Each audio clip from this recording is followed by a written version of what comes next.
नमस्ते प्यारे बच्चों। तो आइए आज हम इस वीडियो के माध्यम से कक्षा 5वीं की गणित एड ग्रेड अभ्यास पुस्तिका के माध्यम से समझेंगे। जो इस वर्ष की ये हमें गणित की एड ग्रेड अभ्यास पुस्तिका मिली है। तो देखिए, पिछली वीडियो के माध्यम से हमने इसका पाठ 5 क्या यह एक जैसा दिखता है ये कर लिया था। आज हम इसका अगला पाठ देखेंगे और अगला पाठ दिया गया है मैं तेरा गुणनखंड गुणज तू मेरा। ये जो इसमें पाठ दिया गया है इसके माध्यम से यहाँ देखें पाठ ये दिया है 6।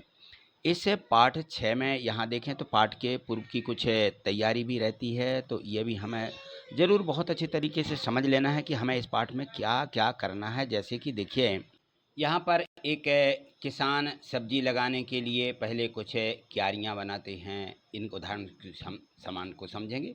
क्या बनाने ये क्यारियाँ बनाने के लिए निश्चित दूरी पर निशान लगाए जाते हैं एवं उतनी ही दूरी पर क्यारियाँ बनाई जाती हैं। क्यारियाँ बनाने के बाद क्यारियों में कुछ निश्चित दूरी पर बीजों को लगाया जाता है। ऐसे कुछ उदाहरण यहाँ पे दिए गए हैं। तो देखिए, यहाँ पर रवि एक किसान है और वह अपने बगीचे में एक सीधी लाइन 20-20 कदम की दूरी पर जामुन के पौधे लगा चुका है। उसने 20-20 की दूरी पर, यहाँ देखें ये जामुन के पेड़ हैं और यह उसने 20-20 की कदम की दूरी पर लगाए हैं।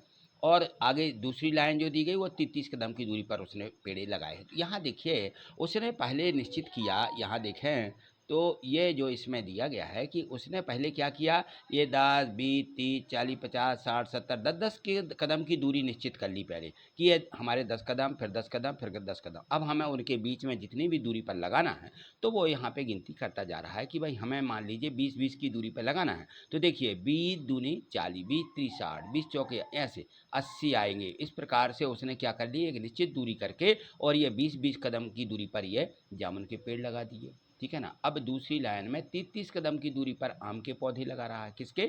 आम के पौधे। तो यहाँ देखें ये 33 कदम की दूरी पर लगाएगा तो यहाँ पर सीधा यहाँ से लेकर के सीधे 30, 30 के बाद 60, 60 90, 90 के बाद फिर 30 जोड़ेंगे 120, फिर 150। इस प्रकार से ये 33 की दूरी पर किसके पेड़ हो गए, ये आम के पेड़ हो गए।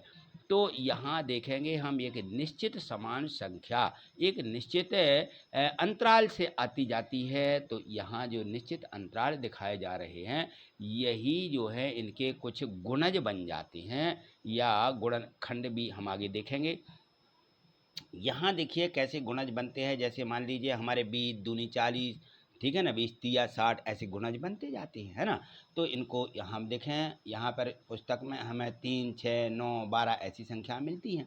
इनके नाम भी लिखिए अपनी पुस्तक में से। और कुछ ऐसी संख्या भी मिलती हैं जैसे 2, 4, 6, 8, 10, 12, 14, है ना। तो ये देखें यहाँ पर जो संख्या एक क्रम से, अब यहाँ लिखा कि 101 से 50 तक गिनती लिखें और कार्डों में 2 सेट लीजिए और पहले सेट में हर तीसरा कार्ड इस प्रकार से लें कि पहले 3, फिर 6, फिर 9, फिर 12, माने 3-3 के अंतराल से यदि हम कार्ड लेते हैं तो यह निश्चित अंतराल से 1 से 50 तक के जो निश्चित संख्या आएगी उनको हम क्या करेंगे, लिख लेंगे। तो हमारा यहाँ पर 3 का गुणज प्राप्त हो जाता है। क्या? 3 का गुणज। 3 का गुणज से मतलब यह होता है कि हमने यहाँ पे जो गुणज दिखाए जा रहे हैं ये सभी गुणज हमारे किसके हैं, हमारा जो पहाड़ा रहता है, हमारा जो दूनिया रहता है, दूनिया को यहाँ पे हम क्या कह रहे हैं कि ये हमारे गुणज हैं। क्या है? गुणज। ठीक है ना। गुणज यानी क्या? गुणज यानी हम सीधा सीधा लिख देंगे कि गुणज यानी हमारा जो पहाड़ा है या पहाड़े को हम दुनिया बोलते हैं वह हमारा दुनिया। ठीक। तो हमें यदि 2 का दुनिया, 3 का, 4 का, 5 का, ये विशेष अंतराल से विशेष संख्याएं हैं। तो इन अंतरालों के हिसाब से हमें दहाम तक का पहाड़ा हमने याद किया है तो वह सभी पहाड़ा इसमें गुणज के रूप में आपको यहाँ लिखना पड़ेगा तो वो उसके गुणज हो जाएंगे। चलिए अब उन्हीं संख्याओं के हम कुछ गुणनखंडों को देखेंगे। अब यहाँ देखिए कुछ इन पर विचार कीजिए। स्थितियाँ यहाँ पे दी गई हैं, ये गुणनखंड के रूप में हैं। तो 24 में यदि हम 2 भागों में बांटते हैं तो 12-12, यानी हम इसको 24 को यदि 12-12 ऐसा कहेंगे, 12 और 12 24 होते हैं तो 2 बार में, तो 2 गुणित 12 ऐसा लिखा जाएगा गुणनखंड के रूप में। ये होते हैं गुणनखंड। क्या होते हैं? गुणनखंड। यानी उसमें कितने खंड किए जा सकते हैं, समूह कितने बन सकते हैं, ये यहाँ पे बताया जा रहा है गुणनखंड में। तो देखिए इसके बाद हमारे पास में ये 12 हो गए। 12 के फिर दो दो समूह में तोड़ेंगे तो 6 हो जाएंगे। तो 6 दूनी 12 यानी 2 गुणे 6 लिखे। हम 6 को 2 बार लिखेंगे तो 2 में 6 का गुणा कर देंगे। इसी प्रकार से हमारे पास 6 में टूट जाएगी संख्या। जब 6 में हमारे पास संख्या टूट जाती है तो हम इसके 6 के भी 3 धन 3 यानी 3 को भी 2 बार में तोड़ सकते हैं 6 को। तो 3 दूनी 6। ये देखिए ये सभी जो गुणनखंड यहाँ पे गुणा करते हुए बताए गए हैं ये हमारे गुणनखंड हैं इन संख्याओं के। तो गुणा हम किस प्रकार से इनके गुणनखंड करेंगे, यहाँ देखें और भी इसके उदाहरण के रूप में चित्र दिए गए हैं तो इनको देखें। जैसे यहाँ पे देखिए यहाँ 4 खड़ी क्यारियां हैं। यहाँ पे देखें खड़ी क्यारियों के रूप में कितनी हैं? 1 2 3 4। ये 4 खड़ी क्यारियां हैं और हर क्यारी में पहली क्यारी से लेकर के दूसरी तीसरी सभी में 5-5 फूल रखे गए हैं। यहाँ पे देखें तो गिनती है 1 2 3 4 या 5 फूल यहाँ पे रखे गए हैं और इनकी देखें समान संख्या। तो हम इनको क्या करते हैं, यदि हमें इनको जोड़ना है तो हम क्या करेंगे? 5 धन 5 धन 5 धन 5 ऐसा जोड़ेंगे, बराबर आ जाएंगे 20। 5 इसमें 5 इसमें 5 इसमें, ठीक है ना। तो ये इस प्रकार से आ सकता है। या फिर हम सीधा देखें यहाँ पर हमें गुणनखंड के रूप में लिखना है तो 4 गुणित 5, इसमें 4 हैं और इसमें कितने हैं? 5। तो 4 और 5 का गुणा कर दीजिए तो 4 पंचे 20, ये हमें संख्या प्राप्त हो जाएगी। ठीक है, चलिए अगला उदाहरण देखें। तो अगले उदाहरण में भी यहाँ पर दिया गया है। यहाँ देखें दूसरा सेट यहाँ पे। तो ये देखिएगा यहाँ पे जो सेट बताया जा रहा है कि हम इनको यदि इस प्रकार से भी 5-5 के आपने समूहों में जोड़ा। अब यदि हम 4-4 के समूहों में भी जोड़ना शुरू करें तो यहाँ पे देखें 1 2 3 4 और 5 और ये दिए गए प्रत्येक लाइन में 4 4 4 4 4 4 4 5 बार। तो इस प्रकार से 5 बार भी जोड़ेंगे 20 आ जाएंगे, लेकिन 5 में 4 का क्या करेंगे? गुणा कर देंगे। तो गुणा करने पर भी हमें उत्तर 20 ही मिलेगा। अब यहाँ इस कहने का मतलब यह है कि 4 में 5 बनाए या 5 में 4 बनाएंगे तो हमारा आंसर या उत्तर आने वाला गुणनखंड का जो है वो 20 ही आएगा। ठीक है, चलिए आगे देखें। हम इस प्रकार से भी इनको और आम यहाँ पे दिए गए हैं कुछ और भी प्रश्न हैं, इनको पढ़िएगा। यहाँ देखें 3 आम के यहाँ पे समूह बनाए गए। 3 के समूह जो बनाए गए हैं कितने हैं? 4 हैं। 1 2 3 4। तो 3 गुणे 4 तो 4 3 कितना हो जाएगा? 12। कितना हो जाएगा? 4 3 12। तो यहाँ हमें 12 लिखना है, ठीक है ना। 4 3 या 12 हो जाएंगे, जिनको यहाँ इस प्रकार से लिखें। और यहाँ पर देखें 2 2 2 2 के कितने समूह बनाए गए हैं? तो 2 2 के यहाँ पर भी 4 समूह बनाए गए हैं। तो 2 गुणे 4 लिखेंगे तो 4 दूनी 8, ये 8 हो जाएंगे। तो कहने का मतलब गुणनखंड में या गुणज में हम इस प्रकार से संख्याओं को निकालते जाते हैं। अब यहाँ पर देखिए एक संख्या रेखा पर इस प्रकार से भी बताया जा रहा है कि जैसे रीमा है, रीमा एक छलांग में 2 कदम कूदती है। अब वो एक छलांग मारेगी तो 2 कदम ही उसको कूदना है, अब 3 नहीं बढ़ सकते है ना, उतनी ही उसकी छलांग है। तो रीमा शून्य से कूदना शुरू करती है, देखिए यहाँ से।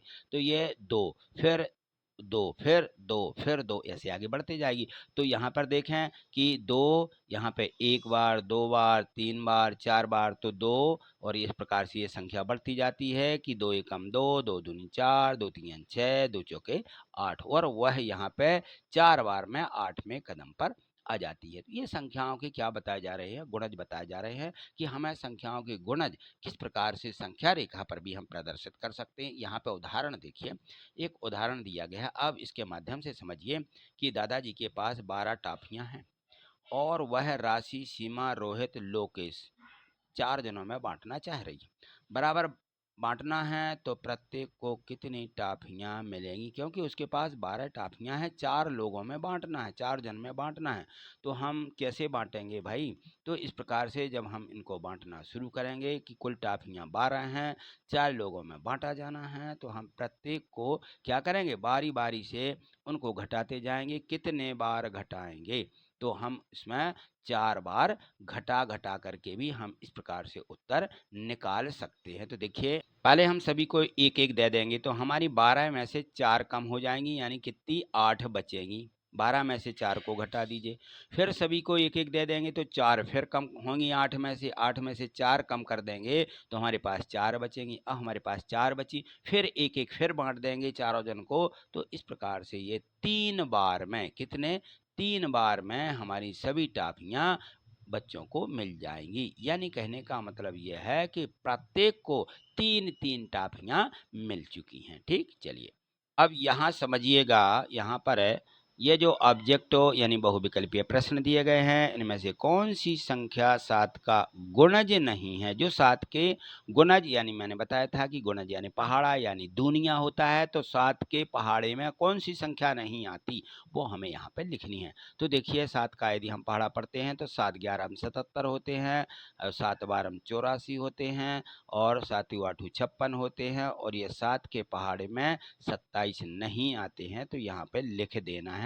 ये फर्स्ट ए वाला हमारा सही हो जाएगा, और ए वाले यहाँ पे गोले को भी भर देना। तो सामने जो गोला दिया है उसको भी हमें भरना सीखना है, क्योंकि ये हमारी OMR सीट होती है। और ये OMR सीट जो इसमें ये प्रश्न पूछे जा रहे हैं, समझ लीजिए यही आपको नवोदय विद्यालय में प्रश्न पूछे जाना है। तो नवोदय विद्यालय की तैयारी के लिए इन सभी प्रश्नों को बहुत अच्छे तरीके से समझ लीजिए। जो बच्चे नवोदय विद्यालय की परीक्षा देना चाह रहे हैं, जिन्होंने फॉर्म भर दिए हैं, तो उनके लिए ये जो ऑब्जेक्टिव और बहुविकल्पीय प्रश्न यहाँ पे दिए गए हैं, इनको जरूर समझिएगा अच्छे से, क्योंकि यही प्रश्न बिल्कुल ज्यों के त्यों आपको नवोदय विद्यालय परीक्षा में ही मिलेंगे। तो देखिए मैंने कुछ वीडियो नवोदय विद्यालय की भी इस चैनल पर डाल दी हैं, उनको आप प्ले लिस्ट पर जाकर के भी देख सकते हैं। तो यहाँ देखें आगे प्रश्न क्रमांक 2 दिया गया है, 15 एवं 25 का सबसे छोटा साझा गुणज कौन सा है। 15 और 25 में समान संख्या गुणज के रूप में कौन सी आएगी, तो आपको 15 का और 25 का क्या पहाड़ा लिखना होगा। तो 15 एकम 15, 15 दूनी 30 ऐसा लिख लीजिए, 15 आती 45, 15 चौके 60, 15 पौने 75, 15 छक्के 90, जो सबसे पहले आ जाए। अब 25 का लिखेंगे, 25, 25 दूनी 50, 25 3 75, 25 चौके 100। तो सबसे पहले समान संख्या कौन सी आ रही है, तो यहाँ देखें तो हमारे इसमें 75 आ गई समान, दोनों में एक सी मिल गई, 75 75 सबसे पहले।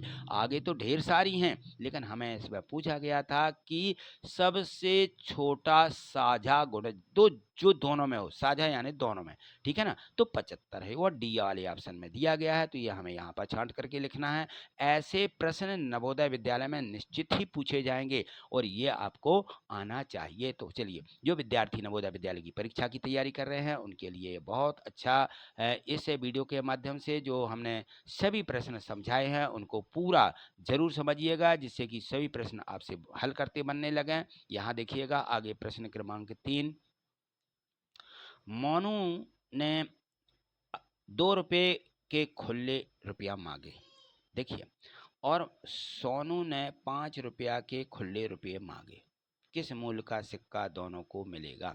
अब देखिए यहाँ 2 रुपये के खुले 2 रुपये के खुले मांगे, इसने मोनू ने 2 रुपये के, और सोनू ने 5 रुपया का। अब 2 रुपया और यहाँ पे 5 रुपया है ना, तो अब 2 रुपये के खुले कितना देगा, एक एक के दे देगा वो, एक एक के 2, ठीक है ना। और 5 रुपये के खुले मांगे, तो ये किस मूल्य का सिक्का देगा उसको, दोनों को, ताकि सिक्के बराबर हों।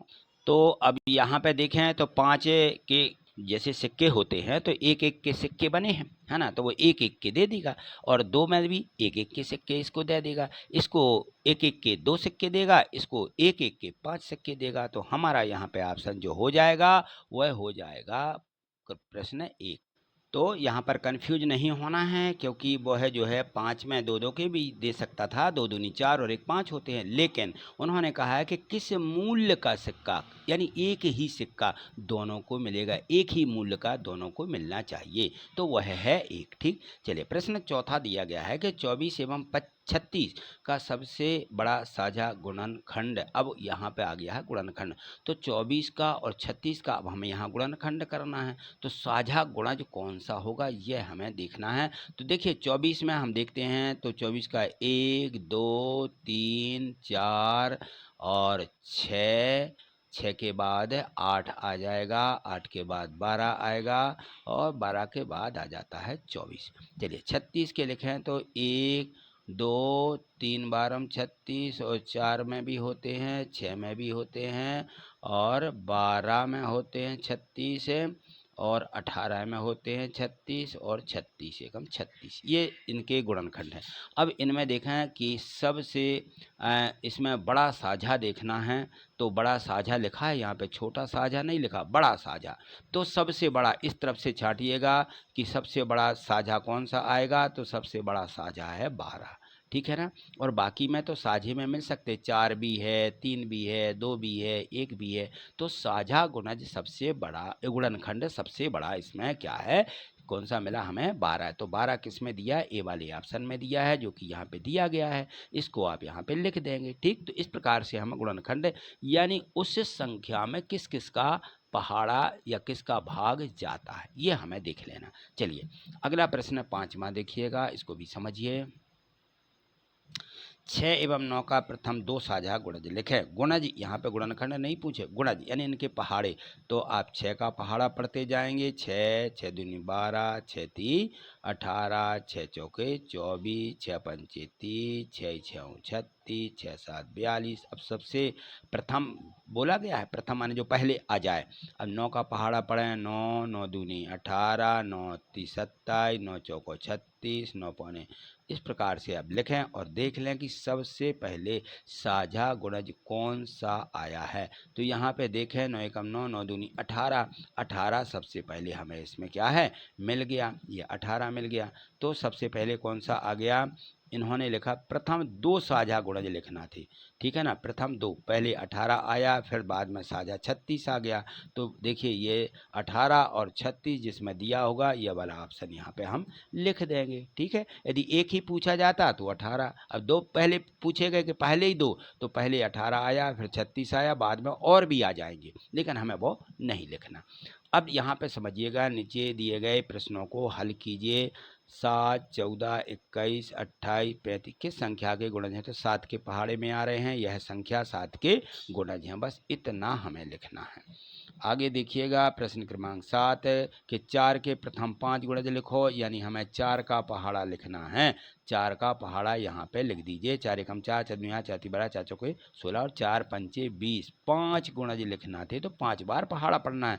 संख्या 6 के प्रथम 3 गुणज, तो 6 का 3 बार पहाड़ा पढ़ करके यहाँ पे 6 दूनी 12, 6 ती 18 ऐसा लिखेंगे।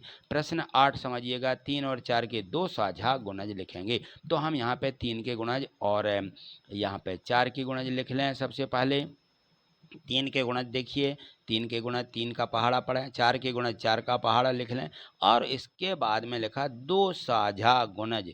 2 साझा में 12 आ गए, और हमारा अगला जो है कौन सा है, 24। 12 और 24 2 साझा गुणज है, तो 3 का पहाड़ा और आगे पढ़िए, 3 7 21, 3 8 24, 3 नाम 27 लिख लीजिए, तो यहाँ पर 24 भी आ जाएगा, ठीक है। तो 12 और 24 यहाँ पे आपको लिख देना, ठीक है। यहाँ पे 24 का आगे तक पहाड़ा नहीं लिख पाए हैं आप, तो सीधा 3 का पूरा पहाड़ा लिख दीजिए, 4 का पूरा पहाड़ा लिख दीजिए, आपके पास जगह भी है इसमें तो लिख सकते हो। उत्तर के रूप में हम लिखेंगे 12 और 24 2 साझा गुणज। ये कहाँ लिखना है, यहाँ पर जो दोनों में साथ में आ रहे हैं उनको ये जो खंड दिया रहता है, ये जो यहाँ पे आपको चार्ट बनाया गया है, चित्र बनाया गया है, इसको यहाँ पर लिखना कि 12 और 24 यहाँ लिख के बताना। यहाँ पर हम जो है 3 के सभी गुणज लिख लेंगे कि 3 एकम 3, 3 दूनी 6, 3 तिरका 9, ती चौके 12 यहाँ पे लिखेंगे, ती पाँचे 15 यहाँ लिखेंगे, फिर ती 6 18 भी लिखेंगे, ती 7 21 लिखेंगे, ती 8 24 भी इसमें लिख लेंगे, ठीक है। और यहाँ पर इसी प्रकार से हम 4 के गुणज लिखेंगे, जो साझा हैं वो इसमें, यहाँ पे 24 नहीं लिखा जाएगा, 24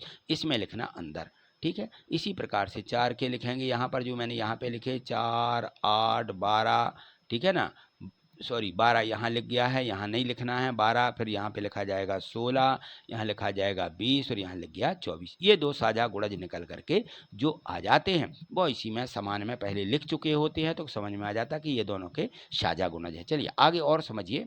यहाँ पर देखिए प्रश्न 9, संख्या 10 एवं 15 का सबसे छोटा साझा गुणज लिखना है। सबसे छोटा साझा 10 का, तो 10 का पहाड़ा लिखें, तो यहाँ पे सबसे छोटा एक ही पूछा गया है, एक ही लिखना है, तो यहाँ 10 का पहाड़ा लिखेंगे यहाँ पे 10 10 दूनी 20, ठीक है ना, और 10 तिया 30, देखिए 30 पहले, तो 30 इसमें लिख देंगे हैं, 10 चौके 40, 10 पंचे 50, 10 छः 60, जितना बन जाए उतना लिख रहे हैं। और यहाँ पर यदि हम 15 का लिखते, 15 एकम 15, 15 दूनी 30 इसमें आ चुका है। ठीक है, 15 आती 45, 15 चौके 60 ये। तो ये साझा गुणज 30 दोनों का निकल करके एक आ गया, जो दोनों का साझा गुणज है। अब यहाँ पे देखें प्रश्न 10 दिया गया है कि संख्या 12 के सभी गुणनखंड लिखो। तो 12 का यहाँ पे गुणनखंड इस प्रकार से, एक का पहाड़ा पड़े तो एक में 12 आ जाएगा, 2 के में भी 12 आता है, 3 के में भी 12 आता है, 4 के में भी 12 आएगा, 6 के में 12, 6 दूनी 12, 12 एकम 12। तो ये होते हैं गुणनखंड। यहाँ पर 12 के हमने क्या लिख दिए हैं, गुणनखंड। यानी हमें 12 के में कौन कौन सी संख्याओं का भाग जाता है ये लिखना था। चलिए अब यहाँ पे चार्ट के रूप में भी इनको समझेंगे। यहाँ पे देखें तो यहाँ पर दिए गए हैं और इनको वैसे ही हमें गुणनखंड करना है जैसे हमने अभी 12 के किए हैं। तो प्रश्न 11, संख्या 24 और 30 के सभी साझा गुणनखंड लिखिए। तो इन सब के हमें यहाँ लिखना है कि देखिए 24 में एक आएगा, ठीक है ना, दोनों में आएगा, जो एक आएगा, एक दोनों में आएगा, 2 भी आएगा, 3 भी आएगा, ये दोनों के लिख लेना, 6 भी आएगा, तो वो 6 यहाँ पे दर्शाना है। ठीक है, 1, 2, 3 और 6। ठीक, ये हमें दोनों के सभी साझा गुणनखंड जो दोनों में मिले हैं इनको हमें यहाँ पे लिखना। एक नहीं लिखना, 2 नहीं लिखना, 3 नहीं लिखना। इसके बाद हमारे जो गुणनखंड है यहाँ पे आ रहे हैं, यहाँ पे हम 8 लिख लेंगे, इसके 12 लिख लेंगे और यहाँ पे लिख लेंगे 24। और यहाँ पे देखें तो इसके मिल जाएंगे, यहाँ पे कितना है, सॉरी ये हमने 24 के लिखे हैं और यहाँ पे लिखे हैं, तो ये हमारे किसके हो जाएंगे, 30 के। 30 तो यहाँ पे आ जाएगा 10, यहाँ पे आ जाएगा 15 और यहाँ पर आ जाएगा 30। ठीक है, बाकी 1, 2, 3 और 6 इसमें पहले से मिल चुके हैं। तो हमें यहाँ पे ये साझा गुणनखंड इसके अंदर लिख करके बताना होगा, उत्तर के रूप में इसको हमें भरना होगा। चलिए 12वां देखें।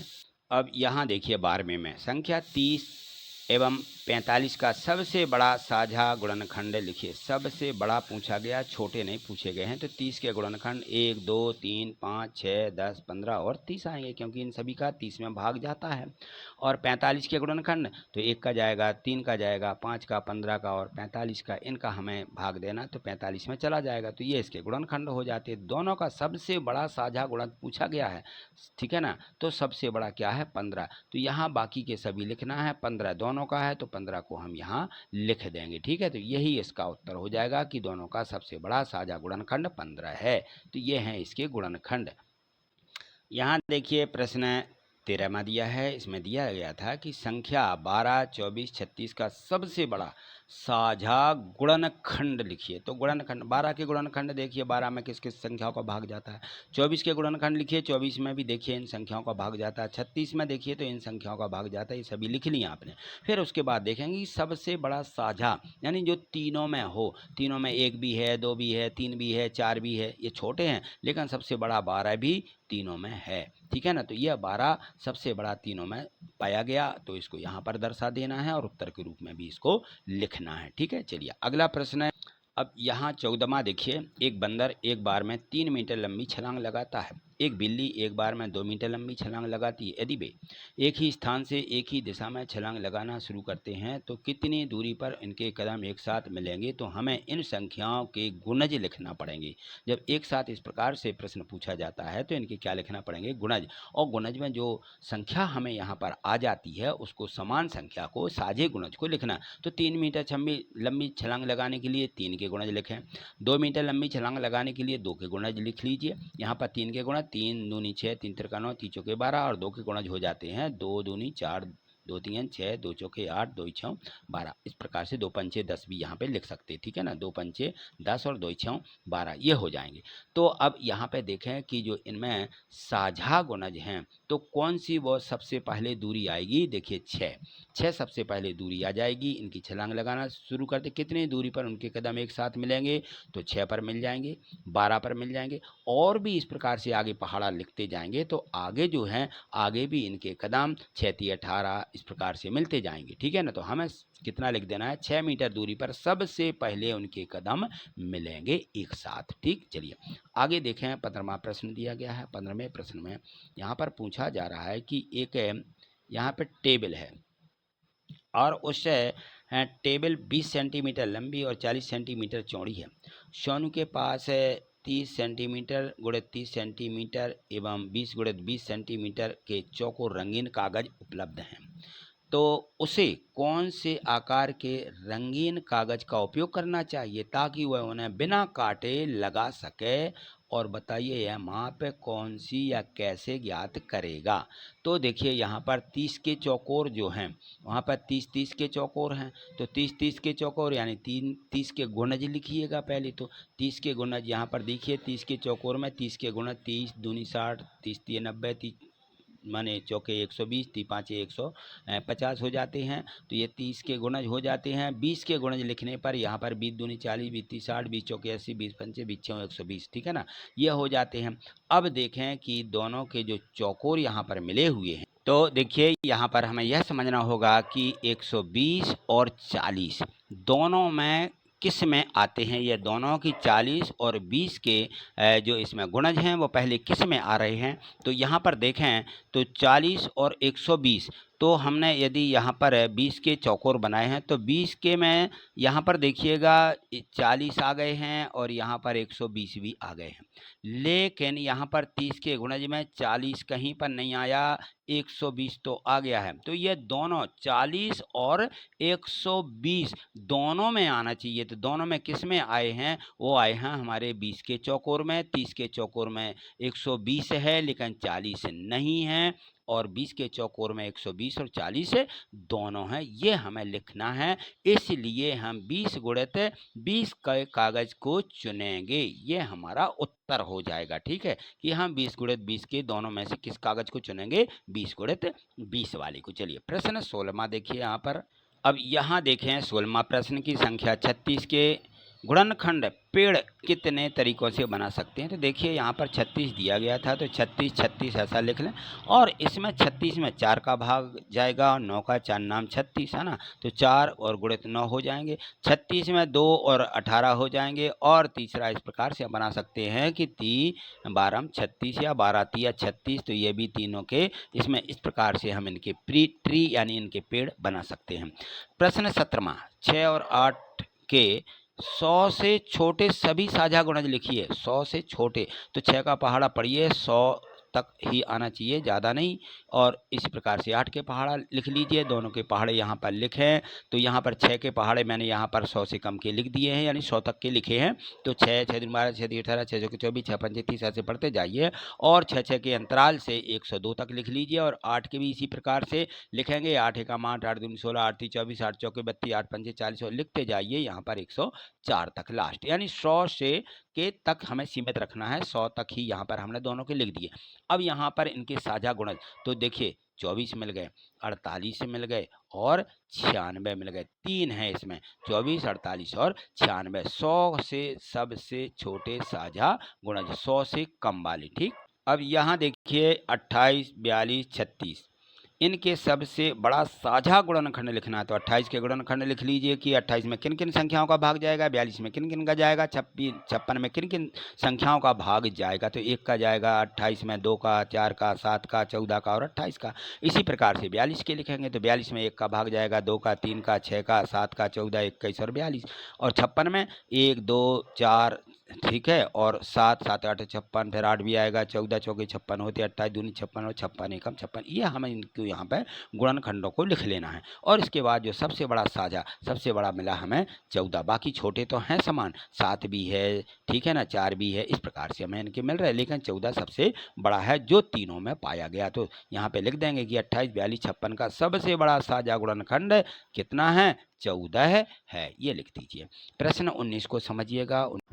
प्रश्न 19, यहाँ देखिए इसमें जो ये 2 पेड़ बनाए गए हैं, ट्री बनाए गए, यहाँ 18 के, यहाँ 24 के, ठीक है ना। इनमें दोनों में गुणनखंड पेड़ों में कौन सी संख्या साझा है, ये हमें बताना है। दोनों में जो साझा है, तो यहाँ पे देखें 18 में जो 18 के गुणनखंड किए तो 2 नाम 18 होते हैं, और फिर 9 के कर दिए तो 3 तिरका 9 होते हैं, ये यहाँ पे बना दिए। तो 3 और 2 इसमें भी आया है, 3 और 2 इसमें भी आया है, दोनों में 3 और 2 साझा गुणनखंड हैं, ठीक है। तो हम यहाँ पे लिख देंगे कि साझा इनकी संख्याएं 2 और 3 हैं। चलिए प्रश्न 20वां में देखिए, तो जो 20वां प्रश्न दिया गया है, 20वें प्रश्न में है कि एक बगीचे का क्षेत्रफल 72 वर्ग मीटर है। उस बगीचे की लंबाई और चौड़ाई क्या क्या हो सकती है ज्ञात कीजिए। यहाँ पे क्या दिया गया, क्षेत्रफल दिया गया।